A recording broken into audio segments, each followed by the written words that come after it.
తాను పబ్బులకు వెళ్తానంటూ నాయని చేసిన వ్యాఖ్యలపై మండిపడ్డారు బీజేపీ నేత రఘునందన్ రెడ్డి. తాను జీవితంలో ఎప్పుడూ ఆల్కహాల్ తీసుకోలేదని, కావాలంటే రక్త పరీక్షలకు సిద్ధమని ప్రకటించారు. రక్త పరీక్షలకు నాయని అతని అనుచరులు సిద్ధమని సవాల్ విసిరారు. ఇగో పప్స్ ఎవరికి ఉన్నాయి ఎవరికి లేవు అది మాకు తెలియదు, ఆయనకు బాగా తెలుసు. రఘునందన్ పప్స్లలో పోతాడేమో, బాగా పప్స్లలో వాడుకుంటాడేమో, ఆయనకు అనుభవం ఉంది. రేవంత్ రెడ్డి కూడా పోతాడు పప్స్లలో కూడా, ఆయన పోతాడేమో, ఆయన తాగుతాడేమో, ఆయనకు అనుభవం ఉంది. మాకు ఉన్నాయి వీనికున్నా కాదు, ఎవరికున్నా పప్స్లలో తప్పులు జరిగితే శిక్షించబడతారు. రఘునందన్ రావు పబ్లోకి వెళ్తాడు, లేదా తెలుగుదేశం పార్టీ నాయకుడు రేవంత్ రెడ్డి పబ్లోకి వెళ్తాడని మాట్లాడినట్టు వచ్చినటువంటి మాటల్ని నేను తీవ్రంగా ఖండిస్తా ఉన్నాను. అయ్యా గౌరవ హోంమంత్రి గారు, నేను సిద్ధంగా ఉన్నాను. ఇప్పుడా రేపు ఉదయం 10:30క ఏ కోర్టు ఏ చౌరస్తానో నిర్ణయించండి.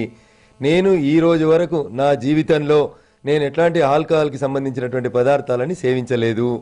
ఎవరు సేవిస్తున్నారు, ఎవరు సేవించట్లేదు, ఎవరి రక్తంలో ఆల్కహాల్ ఉందో రక్త పరీక్షకు నేను సిద్ధంగా ఉన్నాను. గౌరవ హోంమంత్రి గారు, మీరు మీ సహచర మంత్రివర్గాన్ని అందరినీ తీసుకొని రేపు 10:30కి ఏ కోర్టుకు వస్తారో రండి.